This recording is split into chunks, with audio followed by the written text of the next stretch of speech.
మన సార్ని కూడా సందేశం ఇవ్వాల్సింది.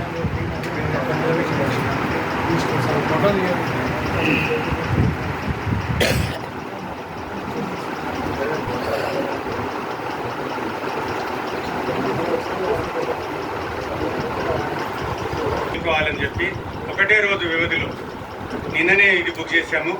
ఒక్కరోజు వ్యవధిలోనూ చేయడం చాలా కష్టతరమైంది. జనాలకు అందరికి కూడా కేవలము ఫోన్ల ద్వారానే మెసేజ్ పంపించిన, అది కూడా చాలామంది చూసుకోలేదు, వినలేదు కూడా.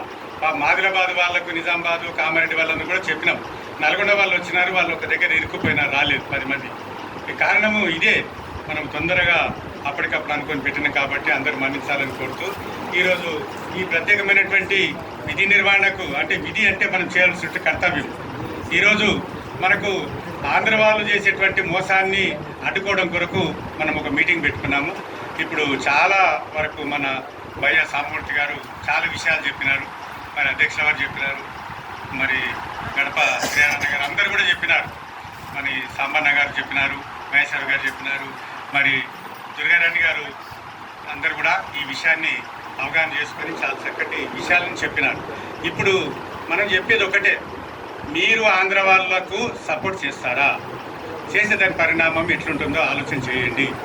57 కులాలు కావాలన్నా, 27 కులాలు, కులానికి 100, 300, 3000 కావాలన్నా మరి మా గత ఏమిటి? మమ్మల్ని ఒకవేళ మీరు అశ్రద్ధతో ఏదైనా చేసినట్టయితే మేము మొత్తం రాష్ట్రం అంతటా తిరిగి ఊరు తిరిగి మీకు ఓట్లు వేయలేము, మాకు వ్యతిరేకంగా చేస్తాం. ఊరు తిరుగుతాం సొంతంగా పెట్టుకుని, అదేం బాధలేదు. మేము 40 సంవత్సరాల పైన చేస్తున్నాం. ఒక రోజున హైకోర్టు జడ్జి మాకు వ్యతిరేకంగా తీర్పిచ్చినాడు. 3 రోజులు హైకోర్టులో కేసు నడిచింది. తండ్రి ఏమో ఓసీ, హెడ్ మాస్టర్ తండ్రి ఓసీ, కొడుకు బీసీఏ, ఇంకో కొడుకు బీసీఏ, ఇంజనీర్, చీఫ్ ఇంజనీర్లు అందరూ అయిపోయినారు, సెక్షన్ ఆఫీసర్లు అందరూ అయిపోయినారు. దానికి వాళ్ళకి తీర్పిచ్చినాడు హైకోర్టు జస్టిస్, లేడని చనిపోయినాడు. ఆయన తీర్పిస్తే దానికి 40 మంది అడ్వకేట్లను, ఈ బీసీఏ గ్రూప్ సంబంధించిన అడ్వకేట్లు 40 మందిని